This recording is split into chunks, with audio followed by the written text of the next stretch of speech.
Yemen के वजीर खारजा का कहना है कि अमन कायम करने का अमरीकी दावा फकत दहशतगर्दी और अमरीकी जराइम को छुपाने की कोशिश है। सबा न्यूज एजेंसी की खबर के मुताबिक यमनी वजारत खारजा का कहना है कि अमरीका सऊदी जहारियत पर मुनाफिकाना तर्ज अमल का मुजाहरा कर रहा है। जाहिरी तौर पर अमरीका अमन की तरवीज का दम भरता है, लेकिन अमली तौर पर अमरीका खून रेज जंगों में मुलव्विस है और इस मुनाफिकत का मकसद फकत अवामी राय आमा को अपने हक में तब्दील करना है।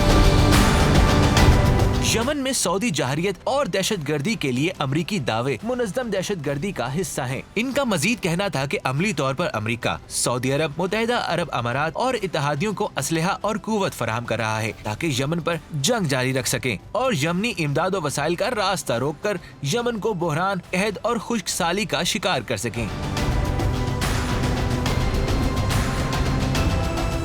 याद रहे कि इससे कबल पेंटागन के सरबरा लॉयड ऑस्टिन ने कहा था कि अमेरिका का मकसद यमन में जारी खौफनाक जंग को रोकना है और ताकि यमनी अवाम के मसाइब खत्म हो सकें। वाज़ेह रहे कि लॉयड ऑस्टिन ने बगैर सऊदी इत्तेहाद की जाहिरियत का जिक्र किए अंसारुल्लाह तहरीक को सऊदी अरब और यमन पर हमले बंद करने का कह दिया। पेंटागन के सरबरा के इस बयान से अमरीकी पॉलिसी मजीद वाज़ेह हो जाती है, जो सऊदी जारी इत्तेहाद को असलहा और कुव्वत से लेस कर रहे हैं ताकि यमन पर जाहिरियत को मजीद तकवीयत मिले और यमन के मुदाफे अंसारुल्लाह मुजाहिदीन को हथियार डालने और जंग रोकने का हुक्म देते हैं ताकि यमनी अवाम के कत्ल आम में जारी कुव्वतों को ज्यादा तवनाई सिर्फ न करनी पड़े।